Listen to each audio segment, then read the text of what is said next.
Buenas noches. Juliana, buenas noches, ¿cómo estás? Qué rico. Bueno, hoy tenemos una invitada. Una invitada. Marianela, Juliana, qué rico verlos por aquí. Muy bien. Bueno, aquí está ya nuestra invitada. ¿Cómo anochece? Nani, qué rico verlos todos por aquí. Me encanta que esto se nos vuelva todo un ritual, este encuentro de sentarnos a conversar, a compartir. Belén, hola, muy buenas noches. Qué rico verlos por aquí a todos y a todas. Hola Susi, ¿cómo estás? Hola mami, ¿bien y tú? Muy bien, bueno. Ya me dijeron mami, entonces ya saben que es mi hija. Ya no va a haber necesidad de presentar. Bueno, aquí les presento a mi hija. Nos ha parecido muy interesante estos encuentros, compartiendo esas experiencias. Martica, hola, qué rico. Compartiendo todas esas experiencias desde el aprendizaje. Ella también ha sido una gran estudiosa. Tiene un bebé de 5 años, donde venimos a Que compartir justo todas está esas. aquí acompañándonos. Ah, véalo, ahí anda dormido ese muchacho tan bello.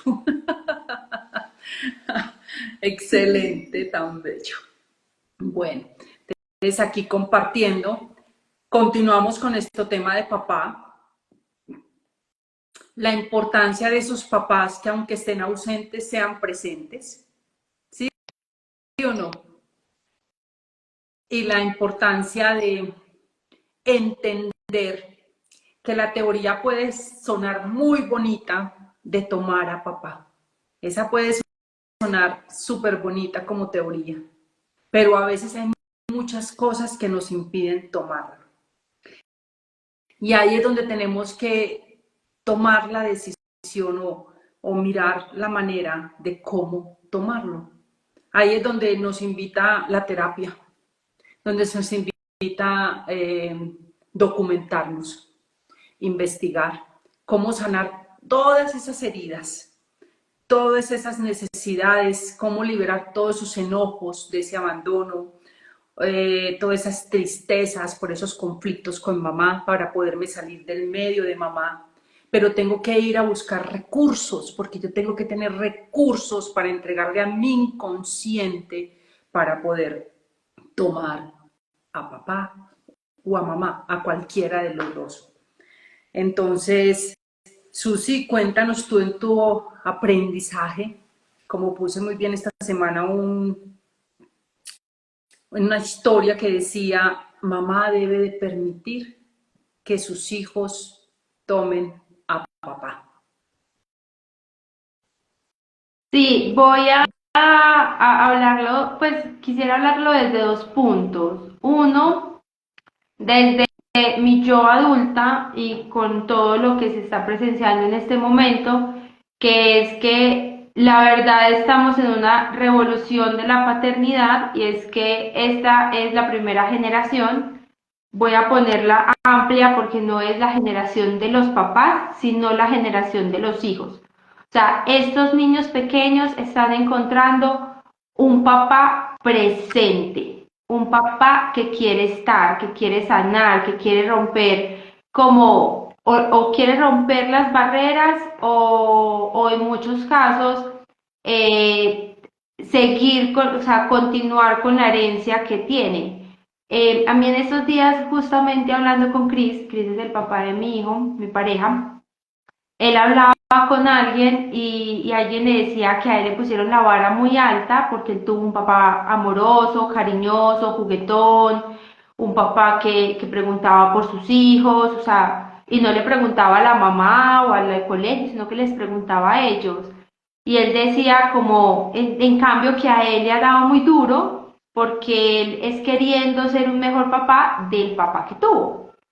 Y mi esposo le contestaba y me contaba y decía, qué triste que digan que a mí me pusieron la vara alta, donde esa debería ser la normalidad. Entonces, me he encontrado también con otras mamás que debido a la burbuja de la crianza respetuosa, de cómo hablarle a los hijos, cómo interactuar con ellos, cómo estar a su lado, cómo enseñarles, ya no dejan entrar a papá porque papá lo hace de otra manera, simplemente no le interesa o no forma parte de su cotidianidad tener tantas teorías de cómo funciona el cerebro, cómo es la mejor forma de hablarles, de comunicarse.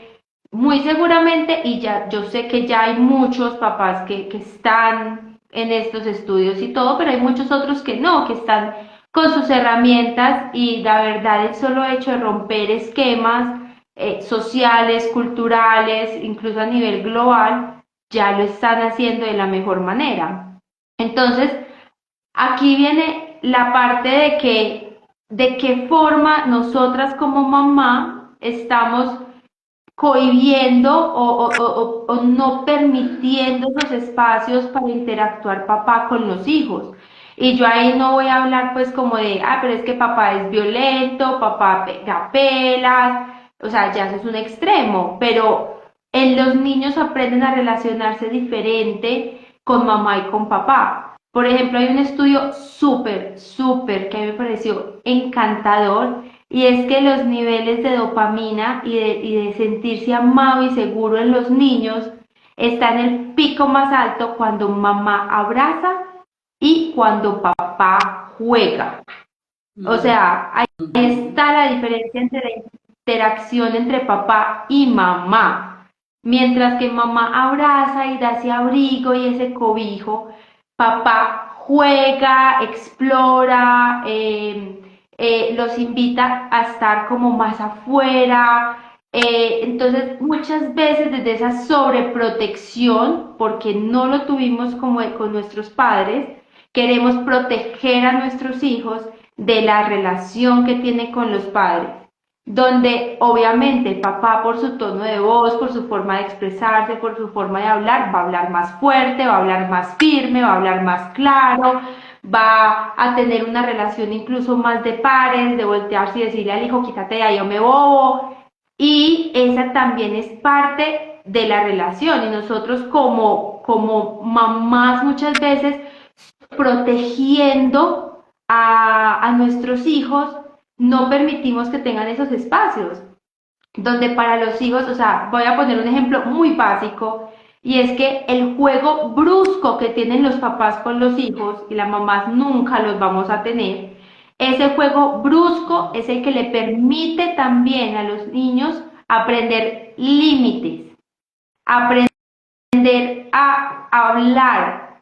¿Y cómo? Porque como se siente tan seguro y tan protegido en casa, va a ser capaz de decirle al papá, me hiciste duro, así no. Y también papá, cuando el niño, normalmente es más el niño el que se pasa, el que pega en lugares donde duele más, el que se enoja y ya pasa de ser un juego a ser una pelea, y es el papá el que para, porque ya tiene esa madurez, para y dice como, no, un momento, estábamos era jugando.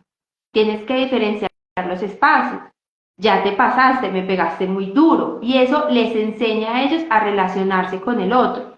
Entonces, desde esta visión adulta y con la información que he tenido hasta el momento, yo no lo voy a negar, hay momentos que incluso para mí es duro porque quiero, o sea, uno como mamá quiere cogerlos y de verdad metérselos todo el tiempo aquí adentro como en el pecho y abrazarlos y abrigarlos y que nada los toque, nada les pase, nada los mueva. Y muchas veces papá tiene esa habilidad de moverlo. Pero si uno se pone a ver, y mami, ahí quiero que tú intervengas, eso es precisamente lo que tomamos del papá, ¿no? Esa fuerza, esa capacidad de accionar, esa capacidad de movernos, eso de salir adelante, ¿cierto? Así es. Y ahora, Porque, dale. no, habla.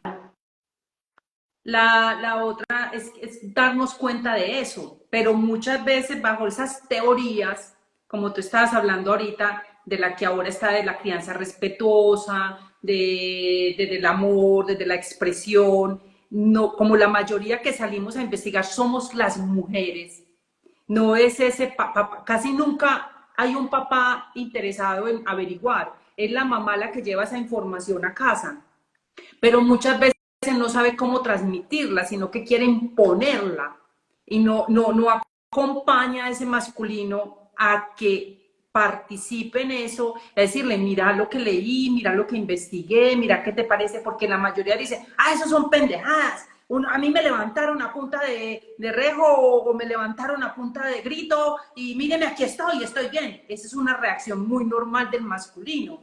Entonces la mujer ahí mismo se cierra, ah, no, él no quiere, entonces yo vengo y meto bajo las alas al pollito, y resulta que le estoy impidiendo al niño a tomar esa fuerza. Le estoy impidiendo al niño cuando salga al mundo no ser capaz de decir, oye, como dijiste ahorita en el juego, me estás haciendo duro, pasito, no estoy de acuerdo, ¿sí? Entonces, mira cómo es aceptar eso y decir, Es no, venga, a ver. encontrar esas estrategias, exacto, es encontrar esas estrategias y hablarlo desde en un punto donde haya mucho amor y respeto en la familia. Porque si ya el papá se justifica de que como a él lo levantaron a Rejo, entonces también voy a levantar a Rejo, ahí es también como mamá plantar un muy buen límite, pero tampoco quererlo justificar y obligar al niño para que no sienta que no es querido por su papá, sino también decirle muy claramente como las condiciones de vida en las que fue criado su papá y que esa no es un trato para él, porque eso también a nosotros como hijos nos permite sanar. O sea, si a mí me hubieran maquillado muchas de las cosas de mi papá, eh, yo no hubiera podido sanar, porque es que, como decía, incluso a mí me pareció muy linda esta parte, para los que no se han visto Shusen, se las recomiendo al 100%, muy linda una parte en la que Jesús dice, el único que puede hablar de mi papá soy yo como su hijo, y ahí no se refería a él como único hijo de Dios, sino que cada quien tiene una perspectiva de sus padres. Y el único que puede hablar de esa perspectiva de sus padres es cada uno de los hijos, porque puede ser un mismo papá con diferentes hijos y cada hijo va a tener un papá muy diferente. Y el único que va a poder juzgar y hablar de su padre y de lo duro que fue su padre o de lo tierno que fue su padre es el hijo. Nadie más, ni yo como mamá, ni la abuela, ni la tía, ni siquiera los hermanos, aunque compartan papá. Entonces, ahí es permitir bajarle un poquito a esa sobreprotección que tenemos con los padres, perdón, con los hijos, y permitir que los papás también puedan llegar a interactuar con sus hijos y aprovechando mucho este momento de la vida en la que de verdad los papás no solo quieren estar ahí, quieren hacerlo mejor. Entonces, por ejemplo, lo que decías ahorita, sí, muchas veces las que investigamos somos las mamás, pero muchos papás ya están incluso dispuestos a escucharnos, no a ir a investigar y leer, pero sí a que yo le cuente lo que aprendí. Y van a tener su propia opinión de lo que aprendí y la van a expresar entre pareja o entre padres, si es que ya no son pareja, y eso los va a permitir entrar en esos puntos y en esos equilibrios, en esos puntos medios y en esos equilibrios, que me parece a mí que es tan importante también, como encontrar esos puntos medios. Así es, y es comprender también, Susi, que son femenino masculino, lo van a hacer diferente. Es imposible que un masculino haga la manera como lo hace un femenino. Es imposible. No podemos Totalmente. esperar que la relación sea igual, porque no hay con qué. No tenemos con qué. Somos dos mundos completamente distintos. Es entender que el masculino, el papá en la infancia, va a ser un papá que le va a decir, no, levántese, bien pueda, fuerte, arriba, ya. Y una mamá va a ir a decirle, mi amor, a ver, ¿qué te pasó? Ven, a ver, levántate. Va a ser distinto. muy distinto. Y es respetar esas grandes diferencias. Y un niño necesita las dos, porque Correcto. mamá le está dando ese apoyo y protección y papá está demostrando que cree tanto en él que sabe que puede pararse. Entonces, mientras la mamá valida lo que está sintiendo el niño, el papá le está diciendo, sí, pero ya pasó, siga que la vida sigue. Y eso como Así, adultos, cuando nosotros mismos somos nuestro propio papá y nuestra propia mamá, vamos a necesitar las dos, porque si me mimo mucho, me quedo en esa dolencia. Y si me paro y sigo adelante sin mirar la dolencia, pues la estoy ocultando y me estoy tragando un montón de emociones que en algún momento, por algún lado, van a salir. Y no van a salir bonito. para nada. Entonces, mire que la mamá da ese amor, pero el papá da esa firmeza. Y muchas veces desde esos miedos no permitimos. Jung y Freud hablaba de la voz del trueno. O sea, no podemos esperar que un masculino hable pasito, suavecito, sino que va a decir, ¿qué hubo pues, hermano? ¿Se movió o no? Y queremos cambiar eso. Y no, es que ese que hubo pues se movió, se necesita. Porque si no el día de mañana va a encontrarse de pronto un jefe o va a encontrar un amigo o va a encontrar una situación que lo va a confrontar y no va a saber cómo hacerlo. No va a saber, va a sentirse mal porque le subieron la voz. Yo Entonces, eso, tengo eso, una historia muy linda, pues a mí me parece muy linda, y fue, eh, mi papá conmigo nunca ha sido de levantarme la voz, ni de hablarme feo, ni de tratarme mal. Y yo me acuerdo que una vez, incluso creo que es la primera y única vez que lo hizo, yo casi me orino en los pantalones, porque fue cuando ustedes dos se divorciaron, que luego de eso yo perdí muchísimas materias y yo estaba muy acostumbrada a ganar materias, o sea, yo nunca fui excelencia, super excelencia, pero sí fui de menciones, de muy buenos promedios, y esa fue de las pocas veces que no, y a mí eso me dio durísimo, pero durísimo fue que desde que pisamos el colegio yo empecé a llorar. Entregaron las notas y yo seguí llorando. A pesar de eso, yo me gané una mención de honor, no académica, sino social, o sea, una mención de honor por feminidad no me acuerdo el nombre, pero es aceptación social, o sea, porque muy inclusiva, relacionar. sino que en esa época no se utilizaba, exacto, no se utilizaba ese nombre y yo seguía llorando.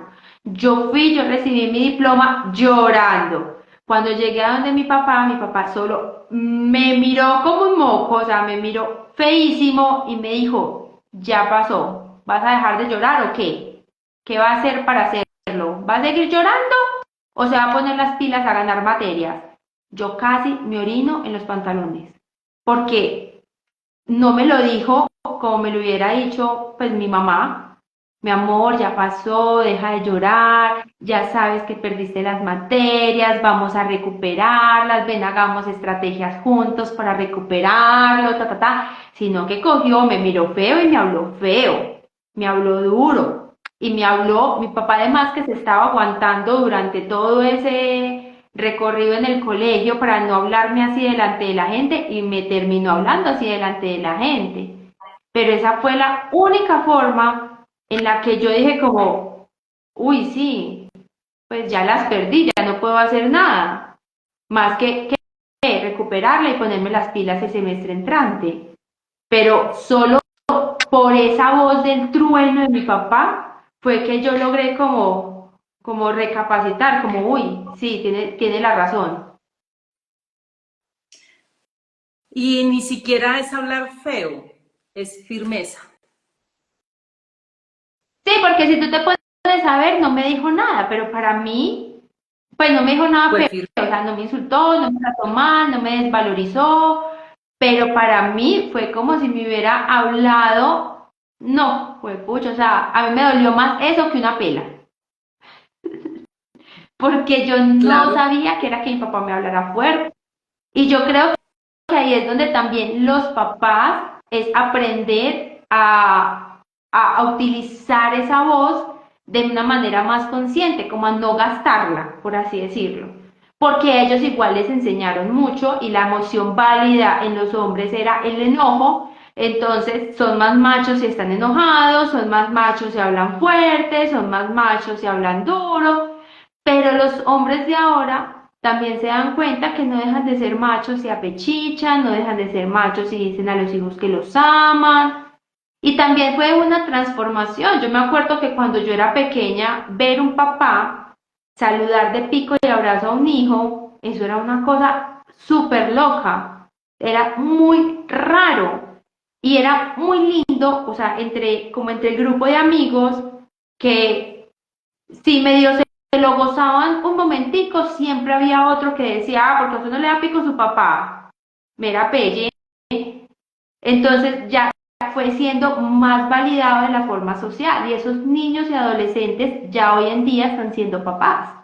Entonces ya no está esa vergüenza tampoco de darle y expresarle ese amor a los hijos y nosotras como mamás también permitirles dar ese amor a los hijos.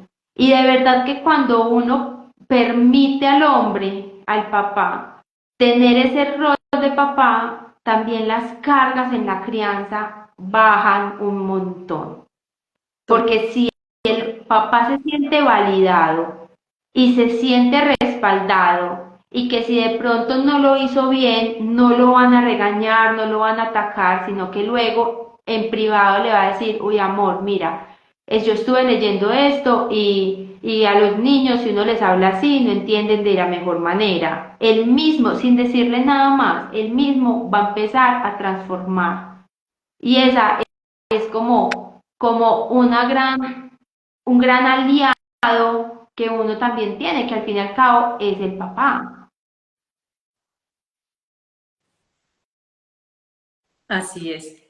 Y lo más bonito ahí es que empezar a ver eso, ese cambio transgeneracional, ese cambio de transición de generación tras generación, es ver cómo ya estos papás de hoy en día ya se toman ese rol muy en serio y ya entran a un acompañamiento. Y recordemos que la etapa de papá es de los 7 a los 14 años. Entonces, ahí las mamás tienen que hacerse en un pasito atrás, porque ahí es donde el hijo sabe cómo va a aprender, cómo va a relacionarse con unos otros y con el mundo.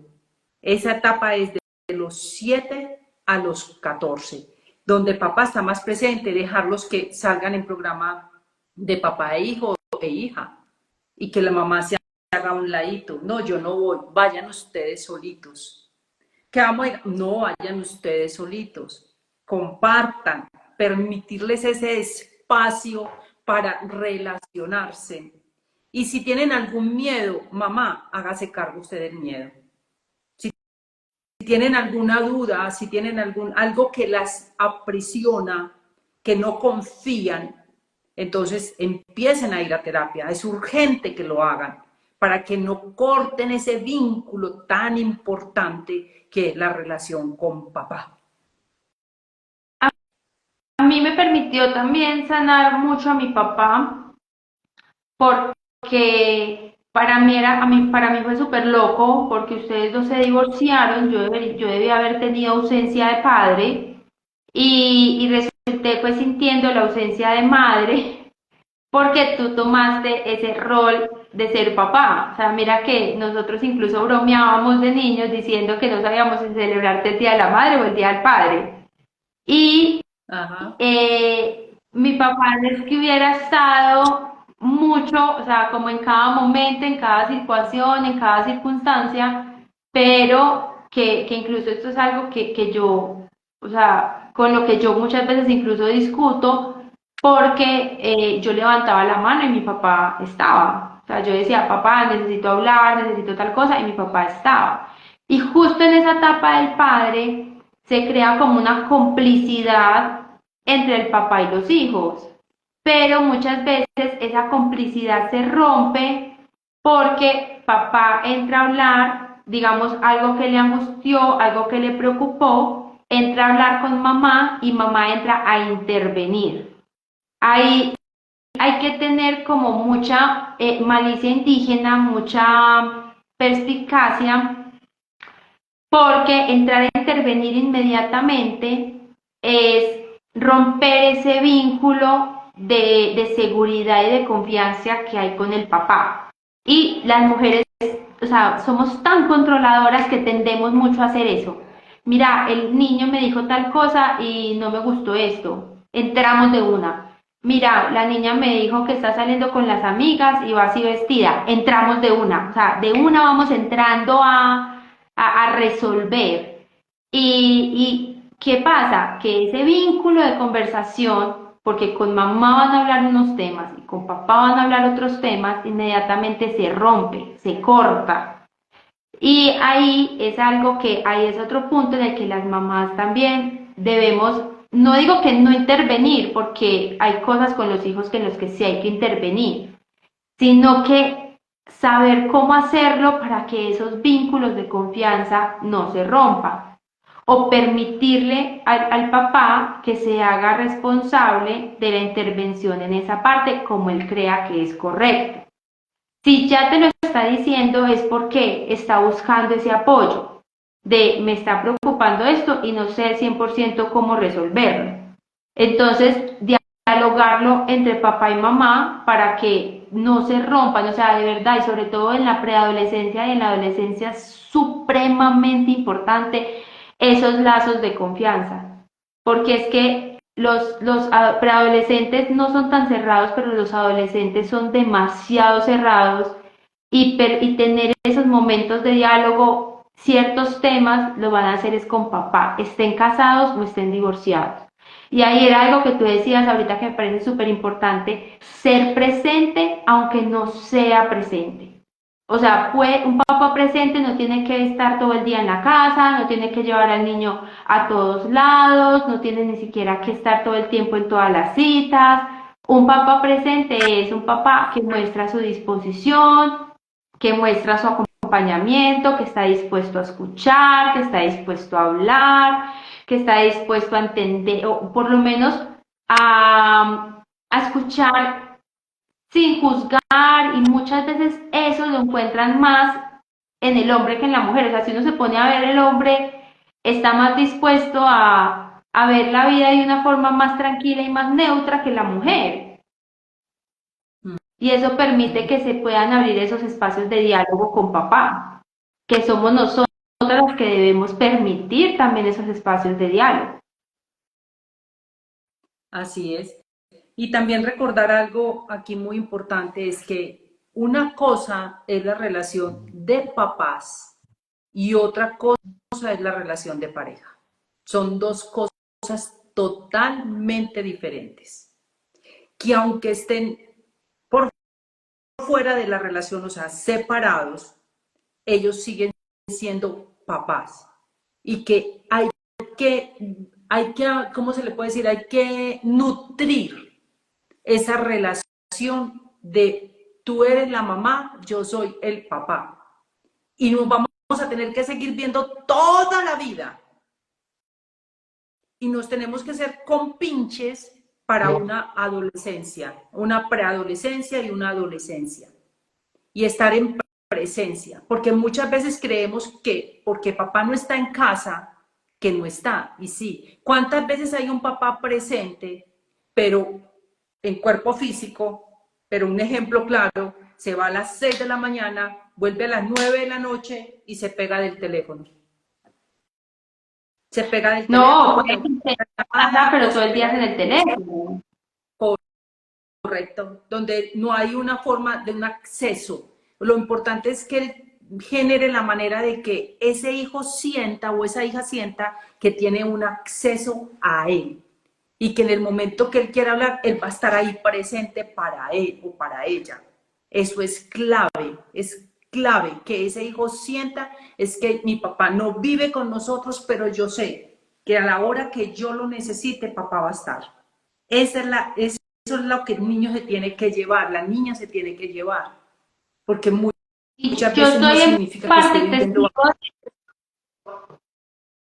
porque mi papá muchas veces no sabía yo qué estaba haciendo y qué no estaba haciendo, pero para mí era muy valioso poder saber, o sea, porque yo tenía la certeza y hoy como adulta sigo teniendo la certeza de que yo levanto la mano y digo, papá, necesito hablar con alguien, te necesito y papá, o sea, de verdad va a dejar lo que esté haciendo para escucharme. Y esa certeza da fuerza en la vida, de saber que sí tengo un papá. Y para los que no lo tienen, es empezar a trabajar en eso. Por eso es ya la importancia de empezar a hacer, busquen un proceso terapéutico, porque se deben conectar. Uno de los grandes trabajos es lograr conectar, pero primero tengo que aprender a tomar mis dolores, mis tristezas, mis falencias para los que no tuvieron papá, ¿sí? O Mami, no muchas solo veces eso, lo o tienen, sea, pero no lo sienten. como yo tuve la ausencia de mi papá física y para qué, o sea, fue muchas heridas en veces que me decía voy por ti, no llegaba, mañana salimos y no llegaba, eh, te llamo en la noche y no llamaba, que yo también me divorcié de mi papá, o sea, yo hubo un tiempo que yo no quería ni hablarle. Y yo decía, no, yo no tengo papá. Mi papá, sí, pues él está vivo, pero pues no es mi papá. A mí, o sea, yo hoy por hoy soy capaz de ver esa presencia de mi papá gracias a un proceso que ya vengo haciendo hace mucho tiempo. Pero Correcto. incluso hace poquito me tocó poner como los puntos sobre las IES de un momento, Susana, esto no es así, esto es así y así y así con tu papá también, porque me di cuenta que parte de mi procrastinación, de parte de yo no ser capaz de dar el paso para mis proyectos, era también resultado de esas sensaciones de ausencia de papá y cómo yo misma iba a cubrir esos espacios. ¿Cómo? Bueno, lo que a mí me afectó de mi papá, que ahí era la otra parte que iba a tocar también, o sea, una parte era siendo la mamá, pues mamá de un hijo y permitiendo ese espacio de convivir con papá, y la otra parte que quería que tocáramos era esa de siendo niñas, cómo sentimos a ese papá y cómo también tenemos que ponerle en el lugar al papá. Y si cometió errores, claro que cometió errores, es que todos cometemos errores, pero ya, o sea, y ahí me viene esa voz del trueno también, autocolocarnos esa voz del trueno y decir, bueno, sí, ajá, y entonces, ¿usted qué va a hacer con eso? ¿Va a permitir que esa energía del padre entre en su vida o va a seguir sacudiéndola de usted porque simplemente se va a quedar en el no tuve papá, mi papá me abandonó, mi papá ni siquiera sabía si yo estaba o no estaba, mi papá era un papá pegón, mi papá era un papá alegón, o usted misma O va a decir, alcohólico, bueno, ¿cómo? o alcohólico, o abusó. Alcohólico, mujeriego, entonces llegaba con las mozas y mi mamá se daba cuenta y a mí me tocó ver eso. O sea, historias con papá hay demasiadas. Y entonces, ¿qué voy a hacer yo, adulta, para acompañar a mi niña a sanar esa parte? Porque también, si soy mamá, necesito sanar esa parte para poder ver la paternidad de la persona con la que estoy compartiendo a mi hijo, la parte de crianza. ¿Por qué no quiero decirle a mi pareja? Porque no sé si son casados, son divorciados, si nunca fueron pareja, pero ese ser sigue siendo el papá. Y para yo poder ver y poder sentir esa confianza de permitir esa paternidad, también es necesario yo sanar la paternidad que hubo conmigo. Y ahí está en crianza consciente no es solo sanar mi niña interior con la maternidad porque soy la mamá, es también sanar con el papá para permitir que nuestros hijos sí vean a ese papá. Así es. Pero mire que aquí, si yo no tengo un proceso terapéutico, no voy a tener los recursos para poder contener a esa niña. No voy a tener los recursos para poder mirarme, para poder yo misma adoptarme y ser mi mamá y ser mi papá. Y ese es el trabajo. Y el trabajo puede durar, depende de uno, no depende de nadie más. Puede durar meses como puede durar años, depende de mis resistencias, depende de si yo tengo la capacidad de ver, y muchas veces solo nos quedamos enfocados en lo negativo y en el dolor. Y cada que yo me quede ahí, como tú dices, o me quedo pataleando, o me quedo culpando a mi papá, o me quedo culpando a mi mamá, y no acciono yo, y es quedarme desde una niña. Entonces yo como la adulta, ¿qué voy a hacer conmigo? Si yo elegí como alma tomar y tener toda esta genética, todo este ADN, tomar a este papá, tomar a esta mamá, porque yo lo elegí, bueno, entonces, ¿qué vamos a hacer con todo esto que me dieron o no me dieron? ¿Qué voy a hacer con todo eso? ¿Me voy a hacer cargo de eso? Yo creo que Ujú. Yo creo que uno por sí solo, digamos, asistiendo a momentos así, pues a escuchando lives, escuchando conferencias, escuchando, por ejemplo, en tu perfil todo lo que colocas en los reels y eso que es mucha información, puede uno llegar a observar y a aceptar lo que está viviendo, o sea, a entrar en la fase de aceptación. Ah, pues madre, es que yo sí me siento identificada con esto, me siento identificada con esto otro, y puedo comenzar a dar ciertos pasitos. Pero si uno quiere encontrar una, pues como una solución o una respuesta más concreta, sí se requiere ese apoyo en terapia o en consulta, porque uno no va a tener las herramientas, y aunque digamos uno las tenga, porque uno ya estudió, uno ya investigó, uno hizo un montón de cosas, las resistencias de uno no lo van a dejar pasar de cierto punto. Y ahí es donde entra esa guía y ese acompañante. Pero es como tú dices, mami, o sea, una terapia por sí sola no hace nada. Pagar la terapia no hace nada. Es si yo estoy dispuesto a hacer la tarea, si yo estoy dispuesto a irme desarmado y poder ver eso aunque me duela. Aunque yo salga de allá, yo he salido de terapia rebotada, enojada, me divorcio del terapeuta y después vuelvo. ¿Por qué? Porque una vez mis barreras bajan, me doy cuenta de, pucha, o sea, sí. Y no es que él tenga la razón, no es que ella tenga la razón, es que es lo que yo veo a través de esos procesos, que es lo que a mí me duele. Y eso es con lo que realmente uno pelea. O sea, yo siempre que vuelvo incluso a terapia y a consultas, yo digo, no es que estaba un poquito divorciada, pero yo creo que era como conmigo misma, porque uno el que encuentra a través de esa guía cosas que posiblemente uno de buenas a primeras no las va como a entender o a comprender. Pero si uno se pone pilas y se pone con la tarea y a bajar esas defensas que uno tiene, de verdad, ahí sí se encuentran los resultados que uno quiere.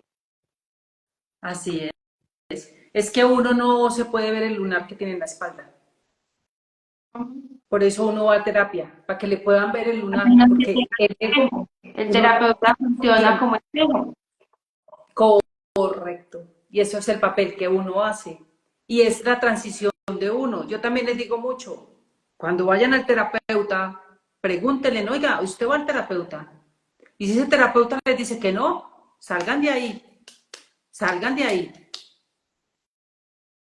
¿sí? Porque yo llevo muchos años en este camino y yo sigo yendo a terapia. Y yo sigo encontrando cosas de mi papá y sigo encontrando cosas de mi mamá. Por aquí Aquí, escribe, Ariel, lee. Sí, qué lindo. Sí. Es que, sino que es que yo no puedo decir mucho porque igual es mi mamá, entonces yo no cuento mucho. Pero la verdad es una excelente terapeuta. No es porque sea mi mamá, pero Marianela, sí, es que uno necesita ser guiado. Eso es cierto, uno necesita ser guiado, si no, es muy difícil, es muy complejo. uno tiene muchos puntos ciegos. Yo todavía voy a terapia y salgo, wow, esa no la iba a ver yo nunca. Dios mío, voy me costelo y digo yo, no, yo eso no lo hubiera visto nunca. Cuando veo esa radiografía ya, ese diagnóstico, digo yo, ah, jue madre, yo estaba bien lejos, todavía. Eso iba a decir yo, o sea, mira que yo a través de ti estoy en todo este cuento terapéutico, psicológico, de las 50.000 corrientes, y si a mí me preguntan desde lo teórico, yo sé mucho, y yo creo que si alguien llega a mí, de alguna forma puedo acompañar como guía, pero a la hora de la verdad, también en muchas ocasiones, uno con toda esa teoría y cuando ya tiene una guía y un acompañamiento, uno dice como, pues pucha, yo iba por otro lado. O sea, yo estaba en contravía de lo que encontré aquí. Así es, yo digo mucho, es, cuando usted va a ir a hacer un paseo, supongamos que nos fuimos para Leticia, Amazonas, y yo quise ir a ir a la selva, quiero ir al Yarí. Usted tiene un mapa, usted tiene un mapa, ¿sí? ¿Usted qué prefiere? ¿Irse con el mapa o contratar a un guía que lleva 40 o 20 años caminándose esa selva y que sabe qué trochas, qué pasa en el invierno, qué pasa en el verano, qué pasa de noche, qué pasa de día, qué zonas están habilitadas porque ya estuvo hace 3 días? ¿Yo qué elijo? A alguien que conozca la ¿Qué zona zona y es un está en el peñasco? correcto, que está en el terreno, o me voy con un mapa que hace cuánto nadie lo actualiza o que simplemente muestran una ruta y ya, pero no saben si hubo el derrumbo la semana pasada, si esa carretera ni siquiera existe. ¿Yo qué elijo? Ahí es donde yo les digo, yo comienzo, yo pregunto y puedo comenzar con alguien que ya haya caminado el inconsciente, que ya haya entrado a su inconsciente, que ya lo conozca, ya conoce sus tempestades, sus noches oscuras, su sombra, y que sigue desarrollándose, porque mientras estemos vivos, vamos a necesitar estar subiendo nuestra energía vital, porque somos humanos, y nuestra tendencia va a ser ¿cuál? Equivocarnos, que a veces nos enseguezca el ego, que a veces nos toca reeducarnos, reinventarnos y que se puede hacer, pero se necesita. Y se necesita todo ese proceso para poder tomar a un papá y a una mamá, esas dos grandes energías que están en la base de toda nuestra infancia. Entonces, ya se nos está acabando el tiempo, Susi. Concluyendo, mamás, permitan que los papás de sus hijos se acerquen a ellos. Denle un espacio, trabajen sus miedos. Si ven que no pueden, ríndanse a esos miedos. Si ven que ustedes como seres humanos no son capaces de tomar a sus papás biológicos, ¿sí?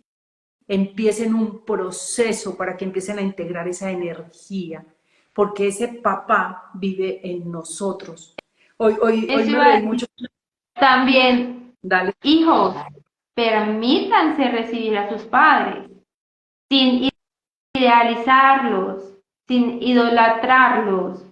Permítanse recibir al papá, porque solo permitiéndose recibir a papá, también somos capaces de adoptar nosotros mismos ese rol para nosotros mismos, no solo para nuestros hijos, para nosotros mismos. Ah, nomás ayer me llamó alguien y me decía, Gladys, estoy en crisis. Y le dije yo, ¿por qué? ¿Qué te pasa? Y me dice, es que reaccioné igualito a mi papá y eso me hizo mucho daño a mí y lo odio. Y le dije yo, wow, venga a ver, respire, inhala profundo y di, soy como papá. ¿Cómo así? Y le dije yo, claro, no acabaste de accionar lo mismo. No lo acabaste de hacer. Es que ¿dónde Sí, crees que está papá? Está aquí adentro de ti y está en tu genética. Empecemos por aceptar. Uy, papá, esta es mi manera de tener un poquito de ti en mí, de ti en mí. Wow, papá. Y se fue calmando y se fue calmando. Ay, Gladys, estoy sintiendo una paz. Y dije yo, correcto. Y ella se fue calmando y le dije yo, ahora, porque yo para poder tomar algo lo tengo que coger, lo tengo que coger. Yo para poder tomar esto lo tengo que coger. Y si no, no tengo forma de tomarlo. ¿Sí? Y tengo, ¿cómo voy a soltar algo que no he tomado? ¿Cómo?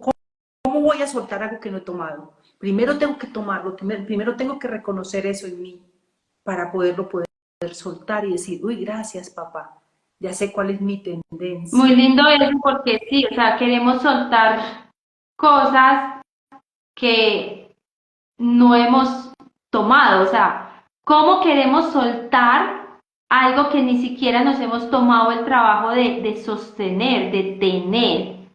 Sino que ¡Ah, todavía qué lo hemos rico! rechazado. Me encanta. Sí, por algo estás aquí. Entonces es eso. O sea, los invito, primero cojan, miran y sienten. Hoy también atendí a alguien que toda la vida dijo, no, mi papá lejos de mí, estoy enojada con él desde los 9 años. Y al final del ejercicio, en la constelación, llegué y le dije, cierra los ojos. Cierra los ojos. Y todo tu lado derecho es papá. Y está en tu genética y en tu ADN. Y la misma porque el cuerpo habla. El cuerpo habla. Ahí mismo hizo así y se sonrió.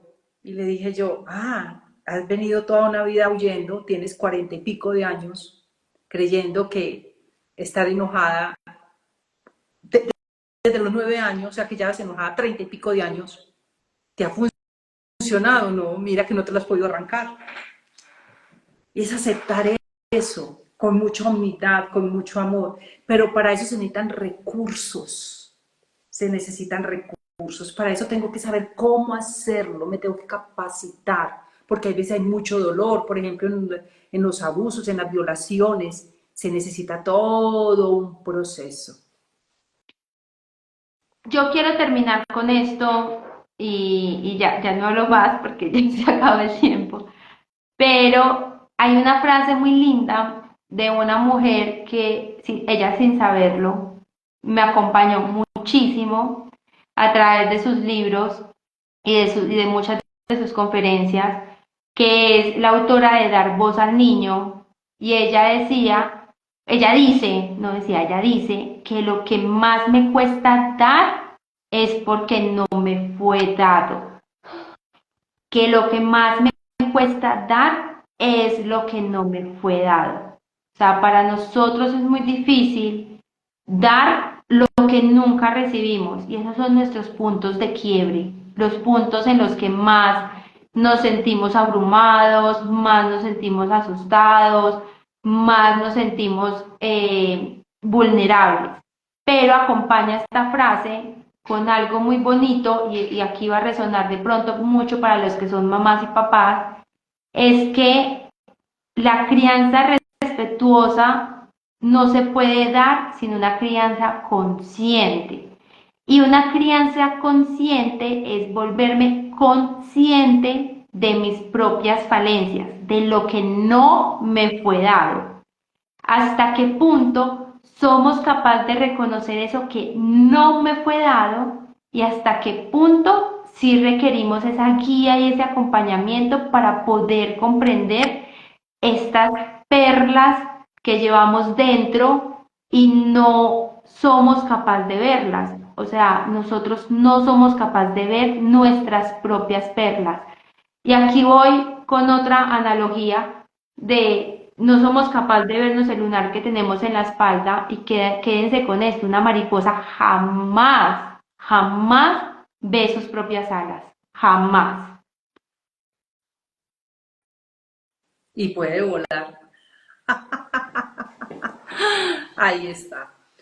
Bueno, queda grabado aquí como todos los miércoles, acompañándonos y disfrutando de todos estos encuentros. Y me encanta cuando vienes y compartes con nosotros, sacas tu ratico y me encanta verlos. Marianela dice que qué frase tan linda y tan interesante. Susi Rin dice, hay que tomarlo, Gracias. hay que reconocerlo y sí, así es. Me encanta verlos, me encanta compartir acá. Ahí queda en el muro. Un súper abrazo y que tengan una feliz noche. Y Susi, gracias. Un besote gigante para Gracias, todos. gracias Moni, por este espacio, gracias a todos los que estuvieron dispuestos a escuchar, muchísimas gracias, con muchísimo amor también. Ha sido construida. Que qué lindo ver esa relación tan bella y Totalmente. reconocer las debilidades. Ha sido una construcción. Esa relación de madre e hijo ha sido toda una construcción, ¿sí o no? Y mucha sanación. Totalmente. Así. Y muchas terapias. Y muchas terapias, así es. Un abrazo y bendiciones. Bye bye. Chao. Chao.